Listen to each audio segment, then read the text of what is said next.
Hi friends, you are watching Learn with Joy with CN Patil YouTube channel, and today we will learn first poem of 12th standard, Song of the Open Road by Walt Whitman.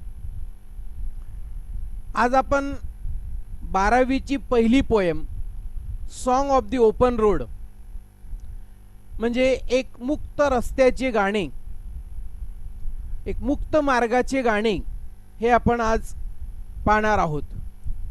नेमकं song of the open road म्हणजे काय? ही poem जी आहे Walt Whitman यांनी लिहिलेली, तरुणांना प्रेरणादायी अशा प्रकारची पोएम आहे. Really this poem is a heart touching poem, and this poem gives us inspiration. तरुणांनी एक चांगल्या प्रकारचा बोध या पोएम मधून घ्यावा अशी वॉल्ट विटमन यांची इच्छा होती, आणि ती खरोखरच आहे. अगदी सुंदर, मीनिंगफुल अशा प्रकारची ही पोएम आपण आज अभ्यासणार आहोत.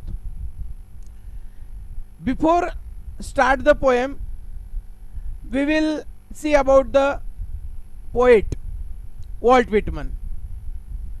Walt Whitman, he was born in 1819 and he was died in 1892.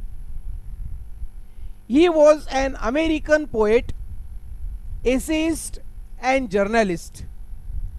Whitman is among the most influential poets in the America canon and often called the father of the free verse. यांचा जन्म 1898 मध्ये झाला आणि मृत्यू 1892 मध्ये झाला. Walt Whitman यांचा, ते एक American poet, American essayist, American journalist म्हणून त्यांची एक वेगळी ओळख आहे. आणि प्रभावशाली पोएट म्हणून सुद्धा यांची एक वेगळी छाप त्या काळात होती, आजही आहेच. वॉल्ट विटमन यांना फादर ऑफ फ्री वर्स असं देखील म्हटलं जातं. वॉल्ट विटमन यांची बरेचशा पोएम ह्या अगदी खूप चांगल्या प्रकारे त्यांनी लिहिलेल्या आहेत. He grew up in Huntington in a family with difficult economic status. Walt Whitman हे हंटिंग्टन अमेरिकेतलं या ठिकाणी ते वाढलेत, मोठे झालेत, आणि एका गरीब कुटुंबामध्ये, ज्यांची आर्थिक परिस्थिती अगदी बेताची होती, अशा कुटुंबात त्यांचा जन्म झाला आणि तिथं ते वाढलेत. His major work, Leaves of Grass, was published in July 1855. His O Captain, My Captain, a poem written on the death of Abraham Lincoln, is widely popular. Walt Whitman यांचे जे काही लीव्ज ऑफ ग्रास आहे, ज्याच्यामधून ही poem घेतलेली आहे, the song of open road, हे 1855 ला publish झालं. आणि ओ कॅप्टन माय कॅप्टन ही जी काही पोएम आहे त्यांची, ही पोएम अब्राहम लिंकन यांच्या मृत्यूनंतर त्यांना जे दुःख झालं त्याच्यावर लिहिलेली ही पोएम, आणि ती खूप पॉप्युलर झाली, खूप तिला प्रसिद्धी सुद्धा मिळाली. This section of the song of the open road, जेवढा भाग आपण आज शिकणार आहोत किंवा या पोएम मध्ये आहे, तो सेक्शन हा लीव्ज ऑफ द ग्रास इथून घेतलेला आहे. Is a beautiful blend of self awareness, free will and tenderness of heart. या पोएम मधून आपल्याला सेल्फ अवेअरनेस, एक आत्मसन्मान, आत्मजागृती, ज्याला स्व परीक्षण सुद्धा म्हणूया आपण, की हे आपल्याला तिथपर्यंत आपल्याला पोहोचता येतं, आपल्या हृदयापर्यंत पोहोचता येतं. आपण काय आहोत, आपण काय करू शकतो हे शिकवणारी ही poem song of the open road. It gives us poets realization that along the journey of life one will face a taste of wisdom which is not tested in any school or university. जे आपल्याला स्वातंत्र्य मिळालेलं आहे आणि ज्या वास्तवमध्ये आपण जगतो आहोत, ज्या जीवनाच्या प्रवासाला आपण सुरुवात केलेली आहे आणि या खऱ्या जीवनाच्या प्रवासामध्ये जे काही संकट आपल्या समोर येतात, ज्यांना आपण फेस करतो, या संकटांवर कसा सामना करायचा, कशा या संकटांना फेस करायचं आणि या जीवनातल्या वेगवेगळ्या टप्प्यांवरच्या वेगवेगळ्या परीक्षा कशा द्यायच्या, त्या कशा पास करायच्यात, हे आपल्याला कुठल्याही शाळांमध्ये कुठल्याही युनिव्हर्सिटीमध्ये हे शिकवलं जात नाही. ते कुठे शिकायला मिळतं? जेव्हा आपण खऱ्या अर्थाने या जीवनाचा प्रवास करतो त्या शाळेमध्ये, जीवनाच्या शाळेमध्ये. So this poem gives us poets realization that along the journey of life one will face a test of wisdom and which is not tested in any school or any university of the world. A road is something everyone uses, whether rich or poor, and it forces all levels of people to associate with one another. The road signifies mobility. हा जो काही रस्ता आहे, हा रस्ता म्हणजे काही फक्त हाच रस्ता नाही, आपल्या जीवनाचा रस्ता. त्याच्यावर असं काही नसतं की हा श्रीमंतांचा रस्ता, हा गरिबांचा रस्ता. रस्ता हा सगळ्यांसाठी खुला असतो. विशिष्ट जातीचा रस्ता, विशिष्ट धर्माचा रस्ता नो. रस्ता हा सगळ्यांसाठी खुला आहे. आपल्या जीवनाचा रस्ता सुद्धा सगळ्यांसाठी खुला आहे. कुठेही केव्हाही अडथळे आले तर आपल्यालाच ते पार करायचे आहेत आणि या रस्त्यावर असंख्य माणसं गोळा होतात, एकत्र होतात. गरीब, श्रीमंत, हिंदू, मुस्लिम, सिख, ख्रिश्चन, बौद्ध, ईसाई, लहान मोठा सगळे. आणि हा जो काही रस्ता आहे तो मोबिलिटी, आपल्या जीवनामध्ये जी काही मोबिलिटी आहे, गतिमानता आहे, गतिशीलता आहे, ते सिग्निफाय हा रस्ता करत असतो. One can take the road as a point to start over towards something new. जर आपल्याला काहीतरी मिळवायचं असेल तर आपल्याला कुठून तरी सुरुवात करावी लागते. रस्त्यावर म्हणजे रस्त्याने कोणत्या तरी मार्गावर आपल्याला पोहोचायचं असेल, कोणत्या तरी प्लेसला पोहोचायचं असेल तर सुरुवात कुठून तरी करावी लागते चालायला. आपल्या जीवनामध्ये जर आपल्याला काही मिळवायचं असेल तर त्याच्यासाठी सुरुवात करणं गरजेचं आहे. Whitman talks about the people and places. He argues against staying in one place for too long, although the hospitality may be true. Whitman इथं अनेक जागांबद्दल, अनेक ठिकाणांबद्दल, अनेक लोकांबद्दल बोलतायत आणि ते याच्याबद्दल सुद्धा आर्ग्युमेंट करतात की एका ठिकाणी थांबून राहणं खूप काळ हे त्यांना आवडत नाही. जरी तिथं तुमचं हॉस्पिटॅलिटी, आदरातिथ्य चांगलं असेल, योग्य असेल, खूप चांगलं असेल, तरी सुद्धा it is not good to stay at one place for long time. याचे ते विरोधात आहेत. नाव सी लाईन बाय लाईन. आता आपण पोएमचा अर्थ, पोएम लाईन बाय लाईन पाहूया. आता ही खरं तर फ्री वर्स आहे. इथं कुठेही रिदम, रायमिंग वर्ड्स यांचा संबंध नाही आणि म्हणूनच यांना फादर ऑफ फ्री वर्स या पोएटला म्हटलं जातं. First line, afoot and light hearted I take to the open road, healthy free the world before me, the long brown path before me leading wherever I choose, henceforth I ask not good fortune, I myself I am a good fortune. So what poet want to tell us in the in the first four lines. In this poem, the poet says that with a free mind I am ready to start the journey. I am fully prepared to face any small or big crisis that may come in my way. I think we have the freedom to choose our own path. I do not expect to have the strong support of fate for that, because I think I am lucky. आता इथं काय म्हणतायत poet पहिल्या 4 lines मध्ये, की या lines मध्ये poem म्हणतायत की मी माझ्या जीवनाचा जो काही प्रवास आहे तोच मी सुरू केलेला आहे. मी अगदी मुक्त मनाने हा प्रवास सुरू केलेला आहे आणि तो प्रवास सुरू करण्यासाठी आय एम रेडी, मी तयार आहे. जी काही या प्रवासामध्ये जी काही छोटी मोठी संकट येतील, ज्या छोट्या मोठ्या समस्या येतील, त्या समस्यांना तोंड देण्यासाठी मी रेडी आहे, तयार आहे. आणि आपला स्वतःचा मार्ग निवडण्याचं आपण स्वतः, आपल्याला त्याचं स्वातंत्र्य आहे. अनेक रस्ते असतील आपल्या जीवनामध्ये, परंतु योग्य मार्ग कोणता त्या निवडण्याचं स्वातंत्र्य आपल्याला प्रत्येकाला आहे, असं कवीला वाटतं. मग हा मार्ग निवडताना, यशापर्यंत पोहोचताना कवी काय म्हणतात की मला इथं नशिबाची भक्कम साथ मिळालीच पाहिजे अशी कुठलीही अपेक्षा नाहीये.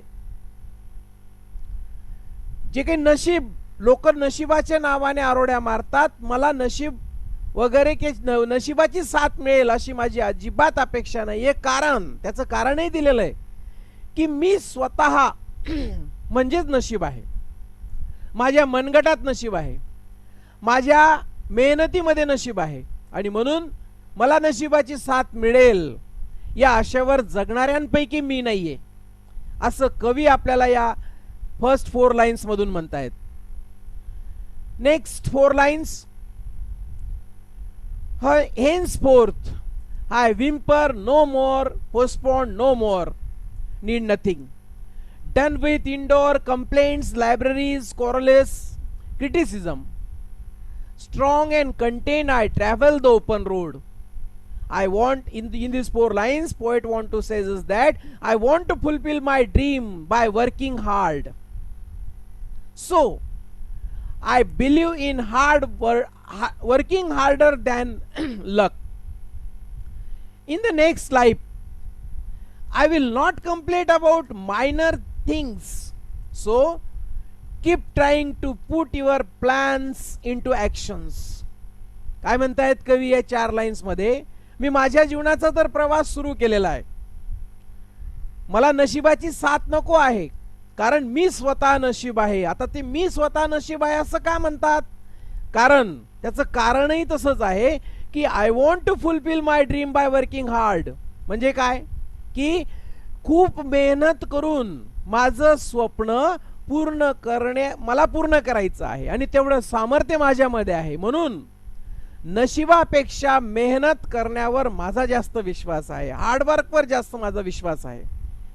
याच्या पुढील आयुष्यामध्ये ज्या काही बारीक सारीक गोष्टी माझ्या बाबतीत घडतील, बारीक सारीक तक्रारी असतील, मी त्यांच्या बाबतीत अजिबात कुरकुर करणार नाही, कुरबुर करणार नाही. तर माझे जे काही योजना आहेत, प्लॅन्स आहेत, ते सत्यामध्ये उतरवण्याच्या, कृतीत उतरवण्याचा माझा नेहमीच प्रयत्न राहील. बघा किती मुलांना, तरुणांना एक प्रोत्साहन देण्यासारखे अशा लाईन्स आहेत, त्याचं मीनिंग आहे. So really it is very good poem. आणि म्हणून आपण कशावर विश्वास ठेवला पाहिजे, नशिबावर की आपल्या मनगटात असलेल्या ताकदीवर, मेहनतीवर, हार्डवर्कवर? हे आपल्याला 12वीच्या पहिल्याच पोएम मधून पोएट आपल्याला सांगता आहेत. Next 4 lines. The earth that is sufficient. I do not want the constantaneous any nearer. I know they are very well where they are. I know they suffice for those who belong to them. What is the meaning of these 4 lines? I think our earth is perfect to meet our needs. So I don't feel the need for luck or good planets at all. It is true that we can carry on the journey of our lives on our own. I don't feel the need to seek help from people around me for my success. बघा किती छान म्हणतायत. आपली पृथ्वी जी आहे, our earth, ती आपल्या गरजा पूर्ण करण्यासाठी परिपूर्ण आहे असं कवींना वाटतं. त्याच्यामुळे नशिबाची किंवा चांगल्या ग्रहांची मला अजिबात आवश्यकता वाटत नाही. आपण स्वतः आपल्या जीवनाचा जो काही प्रवास आहे तो आपल्या हिमतीवर पार पाडू शकतो. म्हणजे कवी त्यांच्या स्वतःच्या हिमतीवर पार पाडू शकतात. आणि इट्स ट्रू, हे सत्य आहे, ते आपण नाकारू शकत नाही, कारण तेवढी विल पॉवर कवी जवळ आहे. सभोवताली जे काही लोक राहतात त्यांची यशस्वीतेसाठी मदत घेण्याची कुठलीही गरज कवीला वाटत नाही. म्हणजे त्यांच्या यशामध्ये लोकांना पार्टनर करून घ्यावं असं त्यांना वाटत नाही, कारण त्यांना माहिती आहे की त्यांच्या विल पॉवर मध्ये, त्यांच्या मनगटामध्ये जेवढी ताकद आहे की ते स्वतः एकटे संकटांचा सामना करत करत यशापर्यंत निश्चित पोहोचू शकतात. Really great. Next 4 lines and last 4 lines. Still here I carry my old delicious burdens. I carry them, men and women. I carry them with me wherever I go. I swear it is impossible for me to get rid of them. I am filled with them and I fill them in return. What poet wants to tell us in these 4 lines? Even today, on the path of life, I am carrying the old burdens of attachment and relationships. These sweet burdens or loving bonds feel close to me, but these burdens can prevent me from moving on life's journey. That's why I am going to take those burdens with me. I am not sure I can get rid of this burden, because these burdens have become an integral part of my life. Also, I want to include myself in their lives. So these 4 lines are also very important. जे काही आपल्या जीवनामध्ये ज्या गोष्टीला आपण धरून चालतो आणि आयुष्यभर सोडण्याचा आपण विचार करत नाही, त्याच्यामुळे आपण यशापर्यंत पोहोचत देखील नाही. So this things here poet wants to tell us that. म्हणजे काय की जीवनाच्या वाटेवर, या माझ्या प्रवासामध्ये, या मी ज्या प्रवासाला मी सुरुवात केली आहे, त्या जीवनाच्या वाटेवर आजही मी आसक्तींची आणि नात्यांची जुनी ओझी वागवत आहे. बर्डन. आता इथं असं म्हटलं आहे, बर्डन जे आहे ते स्वीट बर्डन्स, असं काही होत नाही. ओझं हे काही स्वीट असत नाही, त्याचं दुःखच होतं माणसाला. आता या पिक्चर वरून बघा तुम्ही, बर्डन आहे वरती आणि त्याचा चेहरा कशा प्रकारचा आहे, म्हणून स्वीट बर्डन असत नाही. पण ही गोड ओझी, ओझी आणि गोड, बर्डन स्वीट, ते आपण फिगर ऑफ स्पीच मध्ये बघूया. किंवा प्रेमळ बंधनं मला जवळची वाटतात, परंतु ही ओझी मला जीवनाच्या प्रवासात पुढे जाण्यापासून रोखू शकतात. इट्स ट्रू, जे मी तुम्हाला अगोदरच सांगितलं. म्हणूनच मी त्या ओझ्यांना स्वतः बरोबरच घेऊन जाणार आहे. मी जर ती ओझी मागे ठेवली तर ती ओझी मला मागे ताणतील, ते बर्डन्स मला मागे ताणतील आणि मला यशापर्यंत पोहोचण्यासाठी ते मध्ये अडथळे आणतील. म्हणून ते बर्डन्स मी सोबत घेऊन घेणार आहेत आणि या ओझ्यांपासून मी मुक्त होऊ शकेल याची काही मला खात्री वाटत नाही, असं देखील म्हणतायत. आणि म्हणून that's why I take all these sweet burdens with me. कारण ही ओझी माझ्या आयुष्याचा इंटिग्रल पार्ट, अविभाज्य भाग झालेली आहेत. तसेच मी त्यांच्या आयुष्यात स्वतःला सामावून ठेवू इच्छितो. म्हणून म्हणजे काय होईल, I will be on the path of success. I will reach there. असं कवींना म्हणायचं आहे. So really wonderful poem, inspirational poem to all the readers. सगळ्यांसाठी अगदी इन्स्पिरेशनल अशा प्रकारची पोएम आहे असं मला वाटतं. Here I completed this poem. So friends, I request to you all, if you didn't subscribe this channel yet, then subscribe this channel for next notifications. And I again request to you all, please share this video to all the 12th standard students. So I am thankful to you all for watching my video. Thank you.